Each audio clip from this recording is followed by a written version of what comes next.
How can the coronavirus reach the brain, an area in the body that is supposed to be highly protected?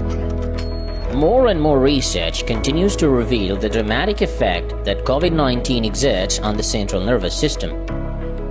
Around 36% of COVID-19 patients show neurological symptoms. This opens a new question not only for the COVID-19 treatment, but also its long-term effect. The impact COVID-19 has on the brain is often overlooked due to the complicated diagnostics of medically unstable patients.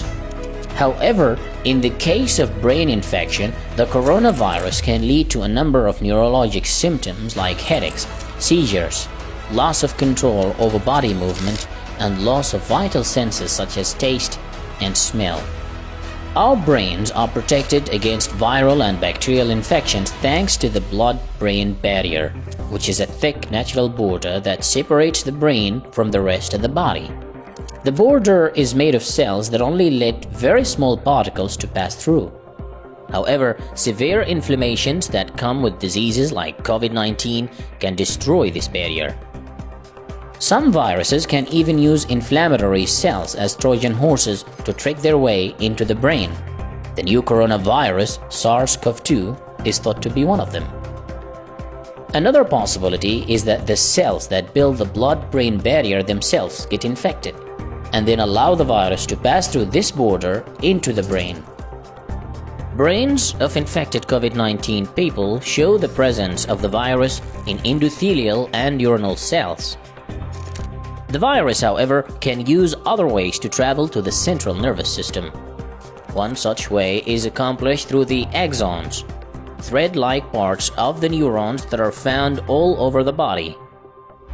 Through these axons, the virus can potentially travel to the main part of neurons in the brain or spinal cord. Brain cells that are damaged release chemicals called biomarkers that can be found in the cerebrospinal fluid, which is a colorless body fluid found in the brain and spinal cord. The presence of these biomarkers in the blood of COVID-19 patients, especially patients with severe cases, indicates that brain cells have been attacked and damaged by the coronavirus. Even the host's immune system can misdirect its attack when faced with a viral infection in the brain and damage the central nervous system. The brain is a fragile organ with most of its cells lacking the ability to regenerate. This means that the damage to the brain can be lasting and potentially lead to neurological disorders.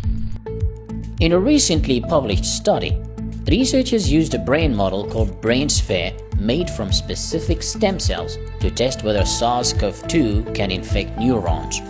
3 days after the infection, viral particles were found in the body of some brain cells, indicating that infection has indeed occurred.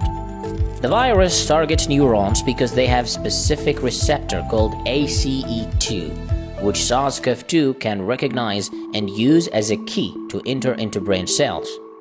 This is the same receptor that the virus utilizes to enter into other cells like lung cells, heart cells, kidney cells, and the insulin-producing cells in the pancreas. Among other respiratory viruses that can invade the brain is influenza, a flu virus. Other coronaviruses have also previously shown to infect the brain in both animals and humans. Previously thought to be rare, viral infections of the brain can lead to brain inflammation, meningitis, and lasting neurological damage. These findings direct the attention to the current treatment of COVID-19 patients that largely overlook neurological symptoms. Between the challenge of identifying whether the brain has been infected, unstable patients, and the lack of direct treatment, diagnosing the brain infection in a timely manner could help us tackle such symptoms as early as possible. At the same time, these studies once again open the big question that has yet to be answered. What long-lasting traces will this pandemic leave on us?